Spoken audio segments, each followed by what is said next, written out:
Throughout history, in every era, every culture, every corner of the world, there have been a specific type of person. They were not always famous, not always celebrated, not always understood by the people around them. But they changed things, quietly or dramatically, slowly or suddenly, through art or science or leadership or simply the way they moved through the world. They left things different from how they found them.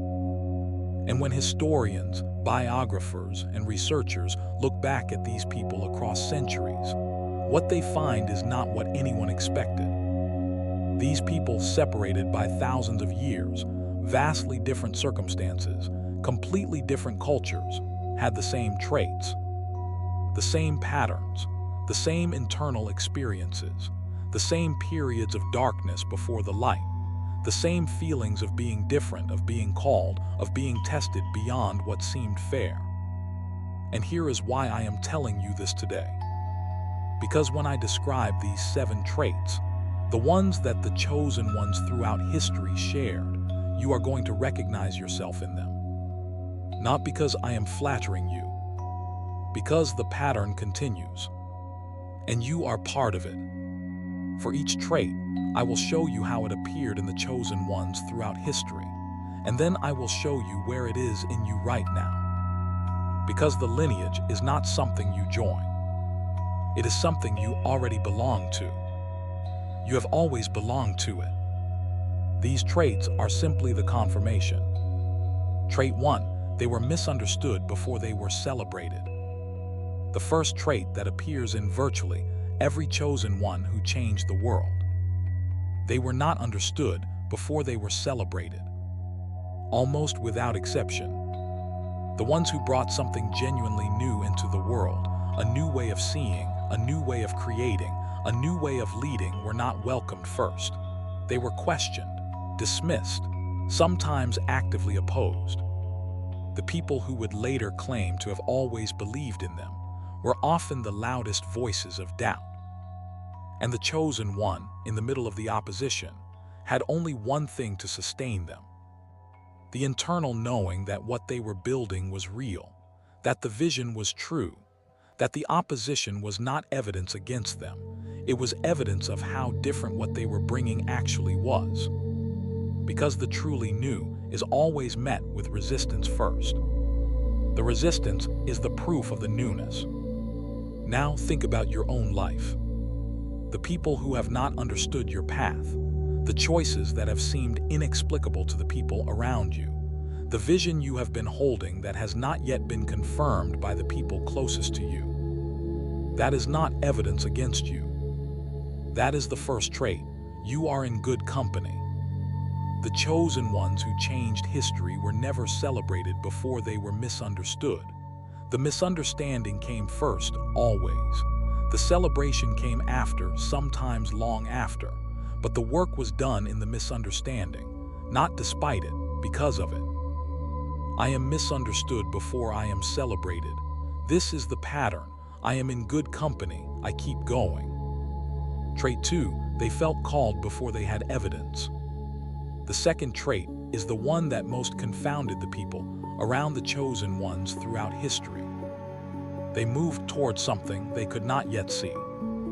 Before the proof, before the confirmation, before anyone else could see what they were moving toward, they were already moving. Not recklessly, not without thought, but from a place of knowing that preceded evidence, a calling that was more real to them than anything the visible world was offering. And history is full of moments where this seemed like madness to everyone watching. And then the evidence arrived. The thing they had been moving toward became visible, and what had looked like delusion revealed itself as vision. The chosen ones did not wait for the evidence before they moved. They moved and the evidence followed.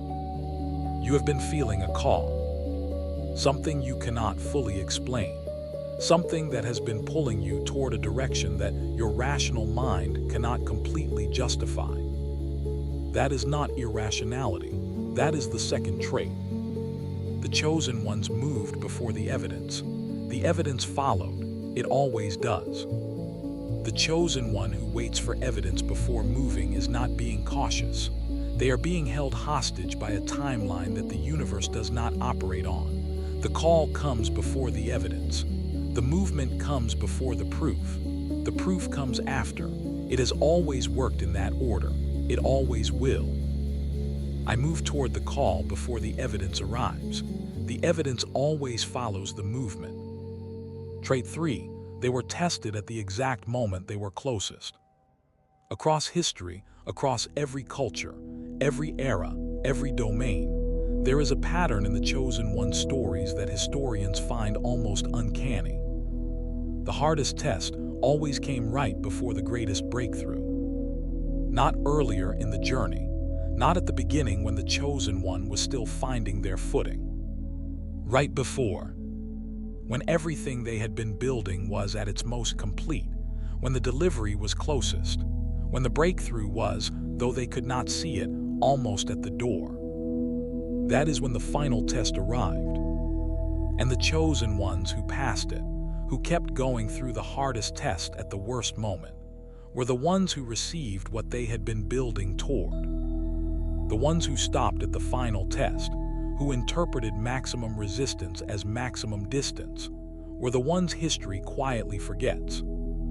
If this season feels like the hardest it has ever been, if the test you are in right now feels disproportionate to where you are in the journey, that is the third trait. You are at the door. The chosen ones throughout history were tested hardest right before their breakthrough. You are in good company. Keep going. The final test was never random. It was the measure of the chosen one's readiness. Not readiness to survive, they had already proven that. Readiness to receive. The breakthrough was always waiting on the other side of the hardest moment, not after the hardest moment in general, after the hardest moment specifically. Push through this one. I am being tested hardest because I am closest. The chosen ones before me knew this. I know it too. Trait 4. They carried something they could not put down. Every chosen one throughout history had something they could not stop doing. Even when it was inconvenient, even when the people around them wished they would stop, even when stopping would have made their life significantly easier. They could not put it down. The writer who wrote in the margins of other work because they could not stop the words. The innovator who kept building in their mind even when the world told them to be practical. The leader who kept standing for something even when the standing cost them more than they could afford to give. It was not discipline that kept them going. It was something they could not suppress. A thing they were carrying that they had not chosen to carry, and that would not agree to be set down. You know what you are carrying. The thing that keeps surfacing regardless of how many times you try to be practical about it. The thing you keep coming back to even when you leave it. The thing that will not agree to stop being important to you. That is not obsession. That is the fourth trait. It is your assignment knocking on the door from the inside. The chosen ones throughout history did not choose their mission. The mission chose them.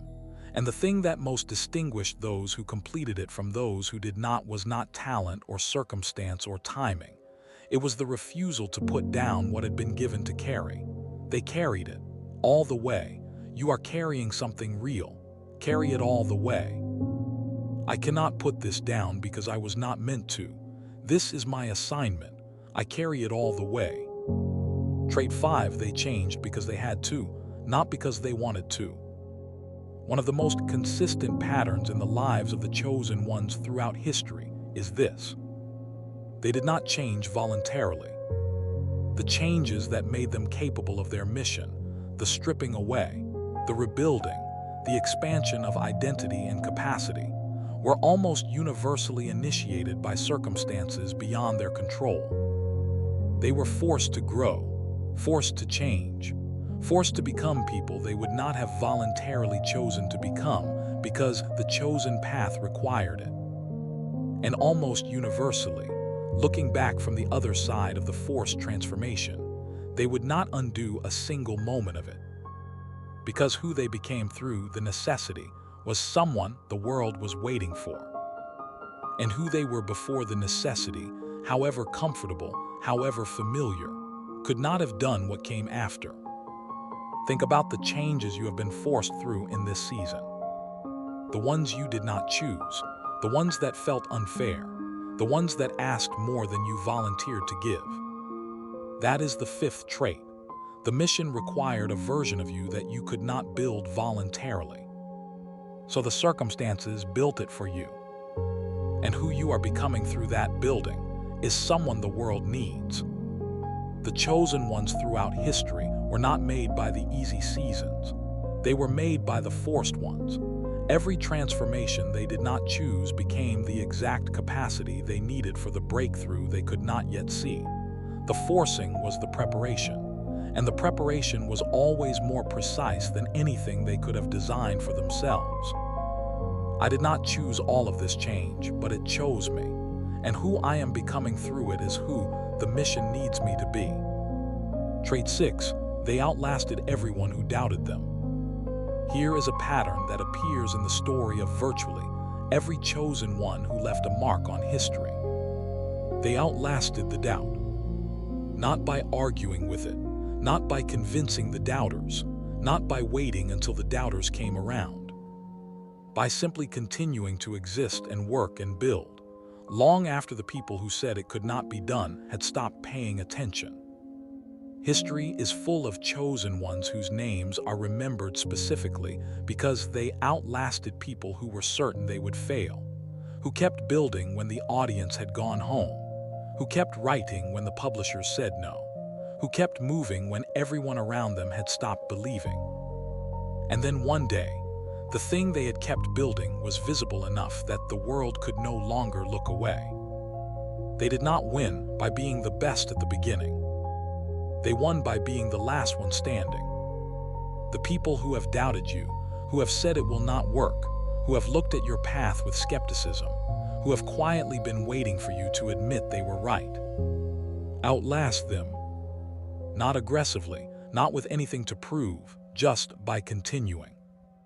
The chosen ones who changed history were the last ones standing. Be the last one standing. The doubters in the chosen one story always had excellent reasons, sound logic, practical observations. The only thing they could not account for was the chosen one's refusal to stop.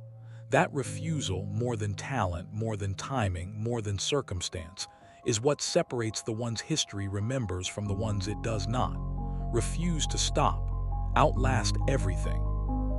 I outlast the doubt, not by arguing, by continuing. I am the last one standing. Trait 7. They never quite fit the world they were living in, because they were built for the world they were creating.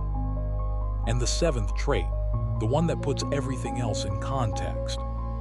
The chosen ones throughout history almost universally felt like they did not quite fit the world they were living in. Not because something was wrong with them, because they were not built for that world. They were built for the world they were in the process of creating. The discomfort of not fitting, the sense that the world as it currently exists is too small, too limited, too different from the life you can see in your mind, is not a flaw. It is the precise sensation of being built for something that does not yet exist. The chosen ones who changed the world were always slightly ahead of it, always seeing something that others could not yet see, always feeling the pull of a future that had not yet arrived. And that pull, that perpetual slight discomfort of not quite fitting, was not the universe telling them something was wrong. It was the universe telling them, the world you belong to is the one you are building. Get back to work. The chosen ones who felt most out of place in the world they were living in were often the ones who changed it most profoundly, because the discomfort of not fitting was the signal of the gap between what existed and what was possible. And the chosen ones, almost without exception, spent their lives closing that gap. The world they were building is now the world others live in. The discomfort was the mission. You do not fit perfectly in the world you are currently living in, because you are not built for it. You are built for the one you are creating. And that world, the one that exists in your mind, that pulls at you, that you feel the gap of every single day, is more possible than you have ever allowed yourself to believe. I was not built for the world as it is. I was built for the world I am creating. The discomfort is the mission. Say this with me, out loud, like someone who just discovered they belong to something ancient. I was misunderstood before I was celebrated. I am in good company. I move toward the call before the evidence arrives. The evidence follows. I am being tested hardest because I am closest. I keep going. I cannot put down what I was given to carry. I carry it all the way. I was forced to change because the mission required it. I am grateful. I outlast the doubt. I am the last one standing. I was not built for the world as it is. I was built for the world I am creating. I am a chosen one, not the first, not the last, part of a lineage that changes the world, and I take my place in it today. The chosen ones who changed history were not extraordinary because they had no doubts. They were extraordinary because they had the doubts and continued anyway. They were not special because the path was easy. They were special because the path was hard and they walked it anyway. Every trait I described today, the misunderstanding, the calling before evidence, the testing at the threshold, the thing they could not put down, the forced transformation, the outlasting, the not fitting. You have every single one of them. Not in isolation, not as a personality quirk, as the confirmed pattern of a chosen one who is in the middle of the process that the ones before you went through. And the ones before you, they changed things. So will you. If this video connected you to something larger than yourself, share it with a chosen one who needs to know they belong to a lineage, that what they are going through has been gone through before, and that the people who went through it changed the world on the other side. Subscribe for a new message every morning. I am here every day for the chosen ones who are in the middle of the process. I will see you tomorrow. You are part of the lineage. Take your place.